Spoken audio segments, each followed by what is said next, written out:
Rasulullah sallallahu alaihi wasallam bersabda, tidak ada suatu pemberian yang lebih afdal, yang lebih agung, yang lebih mulia daripada orang tua kepada anaknya selain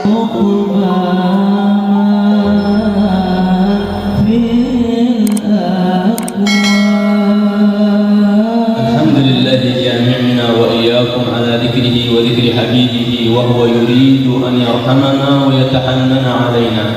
Segala puji bagi Allah. Kita bersyukur kehadiran Allah Subhanahu wa taala yang telah mengumpulkan kita di tempat yang mulia ini untuk berzikir kepada Allah Subhanahu wa taala, bersalawat kepada baginda Nabi Muhammad sallallahu alaihi wasallam. Tidaklah Allah mengumpulkan kita di tempat ini, dalam majlis ini, kecuali Allah akan memandang kita dengan pandangan rahmatnya. Semoga kita seberataan mendapatkan rahmat Allah. Amin.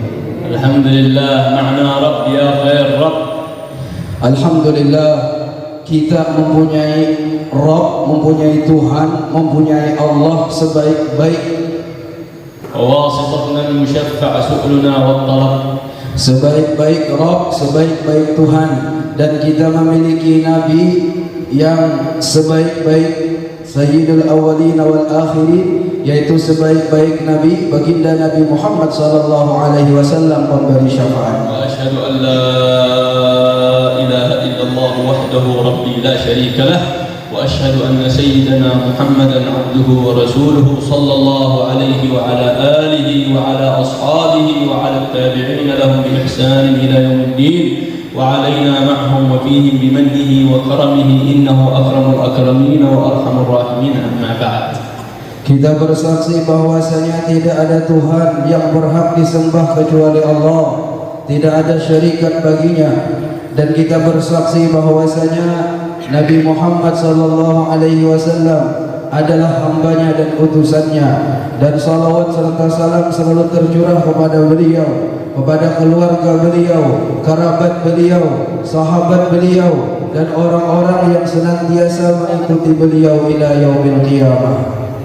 فمن باب قوله صلى الله عليه وسلم من لم يشكر الناس لم يشكر الله. Rasulullah sallallahu alaihi wasallam bersabda, barang siapa yang tidak pandai berterima kasih kepada manusia, pada hakikatnya dia tidak bersyukur kepada Allah. نشكر جميع الحبائب. Maka kami bersyukur, yaitu mengucapkan terima kasih kepada semua para habaib, orang-orang tua kita yang hadir pada saat ini. ويعذروني على ذكر أسمائهم لأني ما أحفظ إلا اسم واحد وهو الحبيب العلوي وصلي السجاد. Kata beliau, banyak habaib yang hadir, masya Allah, dari keluarga kami As-Saggaf, orang-orang tua kami. Beliau juga Habib Hasan As-Saggaf. Masya Allah, kami tidak hafal nama-nama habaib yang hadir pada saat ini, kecuali tadi kami kenalan dengan Habib Alwi As-Saggaf, masya Allah, yang kami tidak bisa sebutkan nama beliau satu persatu, tapi mudah-mudahan Allah Subhanahu wa taala selalu menjaga para habaib kita. Amin ya rabbal alamin. كذلك نشكر أخانا في الله. Dan juga kita mengucapkan terima kasih الشيخ علي بسطامي حفظه الله kepada Abina Al-Ustaz Ali Bustami sebagai pengasuh pondok pesantren Anwar dan mengundang kami pada acara ini. وكذلك وزير البنى التحتية وسائر الحاضرين جميعا. Dan juga kepada Kepala Bapeda Tanjung, dan kemudian seluruh aparat yang hadir pada saat ini. نشكر الحاضرين والحاضرات.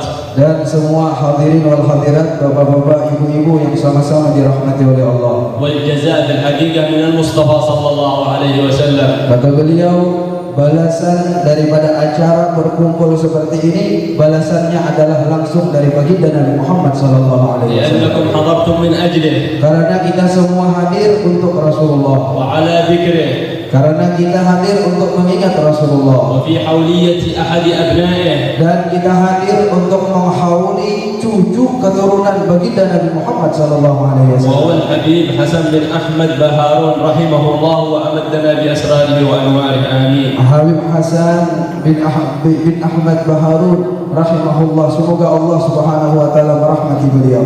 وهو من أسرة من حضرموت أهل علم وأهل ولاية وأهل صلاح. Beliau adalah keluarga yang berasal daripada Hadramaut, Baharun daripada Hadramaut, yang mana keluarga Baharun ini terkenal dengan keluarga yang dididik dengan ilmu agama, orang-orang alim yang senantiasa membimbing umat dari zaman ke zaman. وأول من سمي هارون هو الحبيب هارون بن حسن.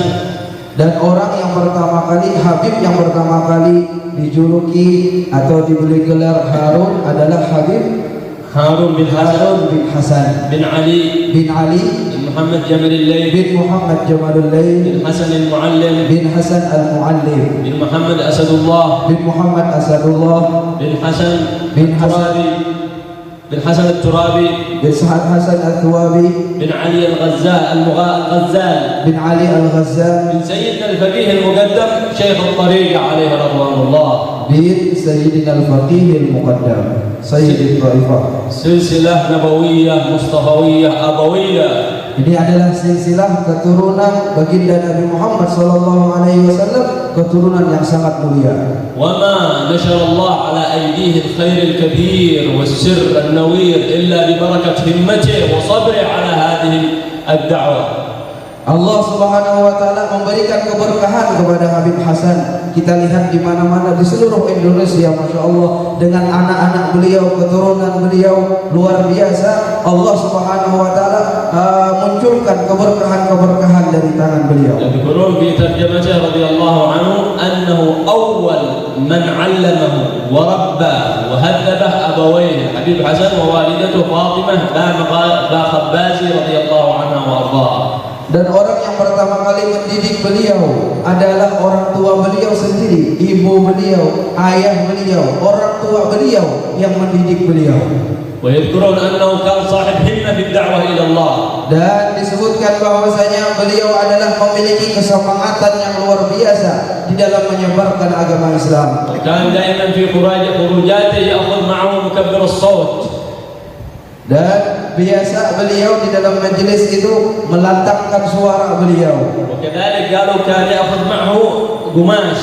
Dan beliau senantiasa bersama beliau ada selendang ataupun kain. يكون ساترا بين الرجال والنساء. Oh, itu kain dijadikan satir atau dinding antara laki-laki dan perempuan. إما في تطبيق شريعة جده صلى الله عليه وسلم. Beliau orang yang betul-betul mentatbik, mempraktekkan daripada syariat-syariat agama yang dibawa oleh baginda Nabi Muhammad. ونشر الله على يديه وعلى يد أولاده الخير الكثير. Sehingga Allah membukakan dari tangan beliau dan keturunan beliau, anak-anak beliau, keberkahan-keberkahan yang luar biasa. وهذا لا يستغرب. Masya Allah, sesuatu yang sangat luar biasa. لأن الشيء هو من معدنه الأصلي. Karena sesuatu itu diambil daripada aslinya. وكم له منذ توفي تقريبا 25 سنة ولا زال يذكر. Masya Allah, beliau sudah meninggal dunia mendahului kita 25 tahun yang lalu, tapi Masya Allah luar biasa, beliau selalu kita sebut-sebut di majelis kita. كم يا رؤساء ماتوا ولم يذكروا. Betapa banyak orang yang hidup sejaman dengan beliau, tetapi sampai sekarang ini meninggal dunia tidak disebut lagi. أصحاب أموال ماتوا ولم يذكروا. Berapa orang kaya yang telah hidup sejaman dengan beliau sudah meninggal dunia, dikubur tidak disebut sama sekali. أصحاب فكر دنيوي ماتوا ولم يذكروا. Orang yang memiliki pikiran dunia, memiliki dunia yang banyak, meninggal dunia dia, dikubur dia, tidak disebut sama sekali. وذكر مثل هؤلاء الرجال في الدنيا لا يساوي شيء من ذكرهم في البرزخ وفي الآخرة. Tetapi Habib Hasan dan orang-orang yang semisal dengan beliau, wali-wali Allah, orang-orang yang dekat dengan Allah, mereka akan selalu disebut.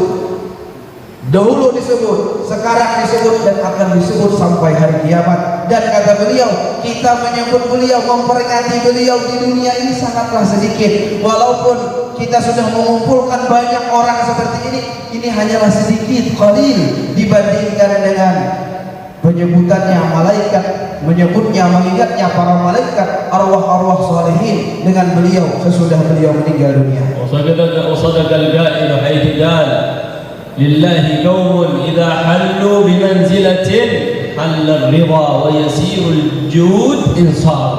Seperti mana dikatakan di sebuah syair, mereka adalah rijal, laki-laki, wali-wali Allah, kekasih-kekasih Allah Subhanahu wa taala. Dimanapun mereka turun, dimanapun mereka berada, maka akan turun rahmat Allah, akan turun keridhaan Allah Subhanahu wa taala bersamaan dengan mereka. تحيا بهم كل أرض ينزلون بها. Sehingga apabila mereka turun di suatu tempat, apabila tempat itu gersang, maka tempat itu akan subur dengan datangnya mereka. كأنهم لبقاع الأرض أمطار. Sehingga mereka itu seperti air hujan yang menyiram tanah-tanah yang gersang. وما اشتهرت إندونيسيا ولا صار لها الشهرة الإسلامية في العالم إلا ببركة همم هؤلاء الرجال.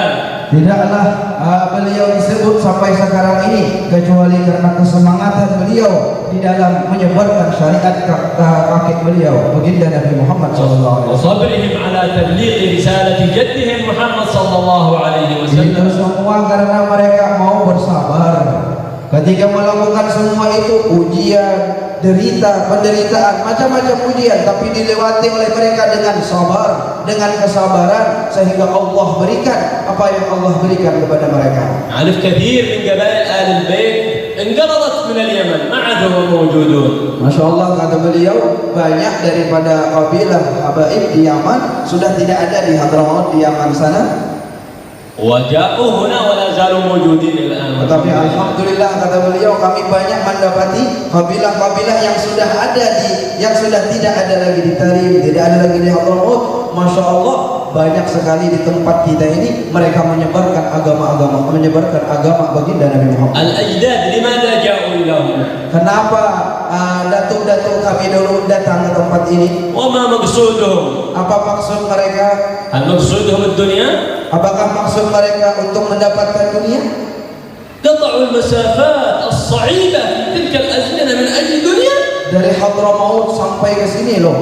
Di zaman yang dahulu transportasi yang tidak ada ketika itu hanyalah kapal, yaitu sangat sulit sekali. Apakah mereka menempuh semua perjalanan ke negeri kita ini hanya untuk dunia? ما كان موجود في زمن الطائرات.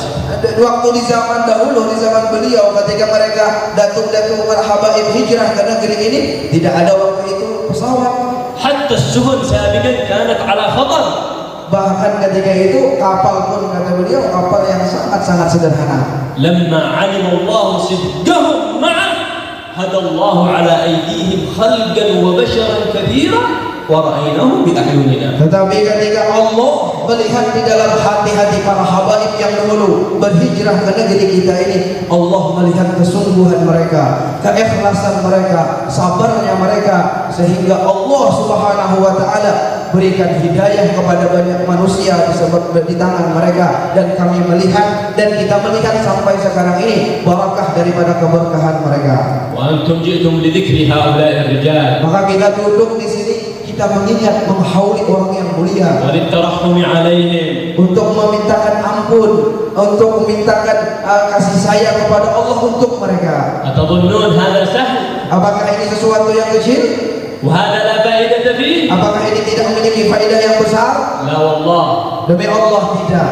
لجلوس دقيقة واحدة ربما خير من الدنيا وما فيها. 1 menit kadang-kadang duduk kita menghauli orang yang mulia, duduknya kita karena orang yang mulia, maka 1 menit tersebut lebih baik daripada dunia beserta isinya. وفوق هذا اجتمعنا مع ثلة من آل بيت رسول الله صلى الله عليه وسلم. Karena kita duduk di sini semuanya karena menghauli keluarga baginda Nabi Muhammad sallallahu alaihi ومع wasallam. طلبة العلم النووي الشريف. Dan kita duduk di sini, berkumpul di sini untuk sama-sama mengangkat ilmu warisan baginda Nabi Muhammad. وطالبات العلم الشريف. Dan juga untuk menyebarkan ilmu agama. خير في خير في خير. Maka ini di dalam kebaikan dan kebaikan. نور في نور. Kita berada di atas cahaya, di dalam cahaya. والآباء الذين أتوا من أجل يأخذون ويودعون أبنائهم هذا المعهد هنيئا لكم. Dan orang-orang tua, baik santri putra dan putri An-Wahhab yang telah menghantarkan anaknya, memondokkan anaknya di pondok pesantren ini, kata beliau, hani'an lakum, beruntung kalian, beruntung kalian. هذه التجارة التي ستعرف قدرها أيها الأب وأيها الأم عند الغرغرة. Karena kita sekarang sedang berniaga dengan Allah. Orang yang menyekolahkan anaknya, memondokkan anaknya di pesantren, dia sedang berniaga dengan Allah, dia bertijarah dengan Allah. Tidak akan kita tahu hakikat ataupun fawaid fadilah ini semua, keuntungan yang luar biasa ini, kecuali ketika kita sakratul maut. Sudah ta'rif qadraha fil barzakh. Ketika nanti kita di barzakh, ketika kita dikubur, kita akan mengetahui keuntungan, keberuntungan memondokkan anak di pondok pesantren. Sata'rif qadraha 'indama yulbisak naduk hajan min nur. Ketika kita dihisab amal kita, ditimbang amal kita, di situ kita akan mengetahui betapa besarnya untungnya orang yang memondokkan anaknya di pondok pesantren. Wa satatamanna annaka law 'allamta abna'aka al-Qur'an wal 'ilm asy-syarif kulluhum. Sampai kita nanti di hari hisab, kita semua akan berkeinginan, udah semua anakku semuanya aku ajarkan Al-Quran, aku pondokkan di pondok pesantren. Yaqulu Mustafa sallallahu alaihi wasallam, ma nahala walidun waladan afdala min adabin hasan. Rasulullah sallallahu alaihi wasallam bersabda, tidak ada suatu pemberian yang lebih afdal, yang lebih agung, yang lebih mulia daripada orang tua kepada anaknya selain memberikan adab yang baik, akhlak yang baik kepada mereka. Yaqul sahib Riyadh as-Sibyan, innal walad bil fitratil islamiyah. Sesungguhnya anak itu senantiasa di dalam fitrah Islamiyah, fitrah Islam. Yulad wa yurja' ba'du lil yahudiyah. Ketika dia dilahirkan dalam keadaan suci, dalam keadaan fitrah, tetapi nanti ada beberapa anak yang dia berubah menjadi Yahudi, berubah menjadi Majusi atau Nasrani. Yuhawwidahu walidahu ta'isa. Siapa yang membuat anaknya menjadi Yahudi, siapa yang membuat anaknya menjadi Majusi, siapa yang merubah anak-anak yang fitrah ini adalah orang tuanya. Wa qad yunassirahu aw yumajjisa. Kadang-kadang seorang ibu dan seorang ayah menjadikan anaknya seperti Nasrani, menjadikan anaknya seperti Yahudi, itu adalah daripada orang tuanya. Fa inhuma sagahu lis-shawaba. Jikalau kedua orang tuanya menginginkan anaknya tadi kebaikan, yusyarikahul kullu fil thawab, dan berusaha untuk mengajarkan kebaikan kepada anaknya, maka pahala ganjaran yang Allah berikan diberikan kepada bapaknya, keberuntungan keistimewaan diberikan kepada bapaknya, orang tuanya. Wa in shaqi wa da'a min yadayhima, apabila seorang anak itu menjadi celaka karena disebabkan orang tuanya, wa farrata fa wizruhu 'alaihima, sehingga nanti dosa yang dilakukan oleh anak-anak itu akan mengalir kepada bapak, kepada orang tuanya. Ma a'zam an turabbi auladak ala akhlaqil Mustafa sallallahu alaihi wasallam. Maka betapa agung anak-anak kita di sini dididik dengan tarbiyah didikan Nabi Muhammad sallallahu alaihi wasallam. Turabbihim ala hifdzi kitabillah. Ditarbiyah anak kita, dididik anak kita di sini untuk menghafalkan Al-Qur'an, kalamullah. Ayyuman jabah hadha, ayyuman jabatin hadha. Adakah suatu keuntungan yang luar biasa, kemuliaan yang luar biasa setelah ini? Alam ta'lam anna Nabiy sallallahu alaihi wasallam qala inna hafidh al-Qur'an yashfa'u li 'asharatin min ahli baitih. Bukankah Rasulullah pernah bersabda di dalam sebuah hadis, orang yang memondokkan anaknya, menjadikan anaknya sehingga anaknya tadi hafal Al-Quran dan mengamalkan Al-Quran, maka nanti di hari kiamat si anak itu bisa memberikan syafaat kepada 10 orang keluarganya yang wajib masuk neraka. Alam ta'lam anna Nabiy sallallahu alaihi wasallam qala man hafidha al-Qur'an udrijat baina katifayhi an-nubuwah illa annahu la yuha ilayhi. Bukankah Rasulullah juga bersabda, barang siapa yang menghafal Al-Quran sehingga Al-Quran masuk ke dalam hatinya, maka kata Rasulullah, berarti dia telah menyimpan ilmu-ilmu kenabian di dalam hatinya, kecuali wahyu tidak turun kepadanya. Auladuna jannatuna aw narina. Ini anak kita yang menentukan surga kita atau neraka kita. Anak kita yang menentukan. Imma ilal jannah wa imma ilal nar. Apakah orang tuanya nanti akan ke surga ataupun ke neraka? di antaranya yang menentukan adalah anak-anak kita. واشكروا الله على هذه النعمة التي خصكم بها. Maka wajiblah kita bersyukur atas nikmat ini. تعليم أولادكم القرآن. Maka dengan anak kita dididik untuk menghafalkan Al-Quran الفقه الشريف. dan belajar ilmu fikih التفسير. dan belajar tafsir di sini, masya Allah. اللغة العربية لغة المصطفى. Belajar bahasa Arab, yang mana bahasa Arab itu adalah bahasa baginda Nabi Muhammad. أي نعمة هذه؟ Ini adalah nikmat yang agung, wahai saudara. الابن هذا مؤهل ليكون حامي من حمى الإسلام. Sehingga anak kita yang mondok di sini disiapkan untuk apa? Menjadi panji-panji pembela Islam nantinya. يكون ممن يفتخر النبي صلى الله عليه وسلم به. يكون ممن يفتخر النبي صلى الله عليه وسلم بهم. Maka anak-anak kita, santri-santri kita yang seperti itu nanti akan membuat bangga, menggembirakan hati baginda Nabi Muhammad. Nabi Muhammad membanggakan dia. Ini santri dibanggakan oleh baginda Nabi Muhammad. هذه المعاهد مثل المصانع. Ini ma'had, pondok pesantren seperti perusahaan. مصنع يصنع السيارات. Ada perusahaan membuat mobil, مصنع يصنع تلفونات. ada yang perusahaan membuat makanan-makanan. وما أكثر المصانع في العالم. Betapa banyak perusahaan-perusahaan yang dibuat di seluruh penjuru dunia. وهذه معاهد تصنع الرجال. Tetapi ini ma'had, ini pesantren seperti perusahaan yang akan mengeluarkan orang-orang yang nanti akan membela Islam, yang akan membanggakan hati baginda Nabi Muhammad. تعرف إيش معنى رجال؟ Akan mengeluarkan pembela Islam. Apa maknanya rijal ini, kata beliau? الله سبحانه وتعالى يذكر لنا في سورة النور في بيوت أذن الله أن ترفع ويذكر فيها اسمه يسبح له فيها بالغدو والآصال رجال. Di antara rijal, Allah sebutkan laki-laki yang hebat di dalam Al-Quran, wanita-wanita yang hebat di dalam Al-Quran. Siapakah mereka? Allah Subhanahu wa taala berfirman, fi buyutin, di dalam rumah-rumah Allah Subhanahu wa taala, yang mana di dalam rumah tersebut disebutkan nama Allah. Beribadah, ramai orang meramaikan rumah Allah tersebut dengan beribadah, bertasbih kepada Allah. Siapakah yang mengisi musalla tersebut, yang menghidupkan rumah-rumah tersebut sehingga hidup kampung tersebut? Rijal, yaitu adanya laki-laki yang hebat yang difirmankan oleh Allah dalam Al-Quran. نسأل الكريم أن يفتح عليهم فتوح العارفين. Kita minta kepada Allah, semoga Allah Subhanahu wa taala membukakan kepada kita pintu-pintu futuhat, dibukakan pintu ilmu kepada kita. وصية لطلاب هذا المعهد وطالباته. Dan kami memberikan wasiat juga kepada santri dan santriwati. اخرج بالمعهد ولا تخرج من المعهد. Jangan kalian pulang dari pondok. Jangan pulang dari pondok, tapi ukhruj bil ma'had. Kalian keluar bersama pondok. Bawa pondok ini kemanapun kalian pergi. اخرج بآداب المعهد.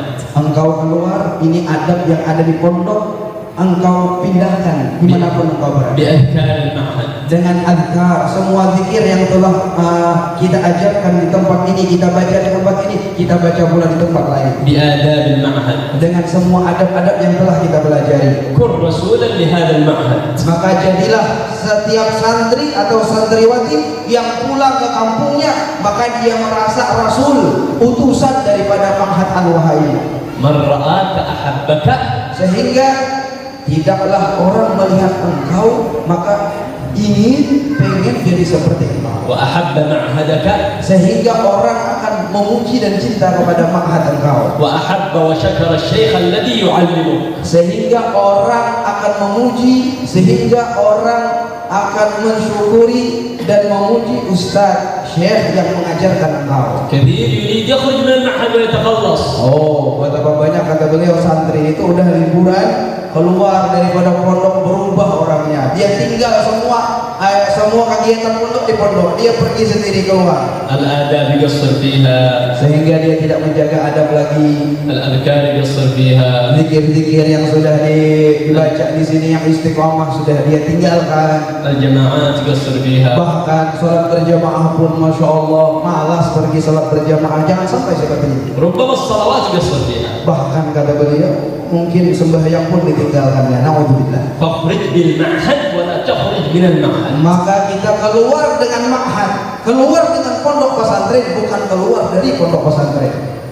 وهذه الفترة اجعلوها ونموها ترويحا للنفس من أجل استعادة الهمة من جديد. Selama kita liburan, ini libur menghibur hati kita. Kita di rumah ataupun di mana, selama 14 hari ini gunakanlah waktu betul-betul untuk berlibur, menghibur hati kita, sehingga kita semangat nanti pulang ke pondok pesantren dengan semangat, dengan himmah yang 100%.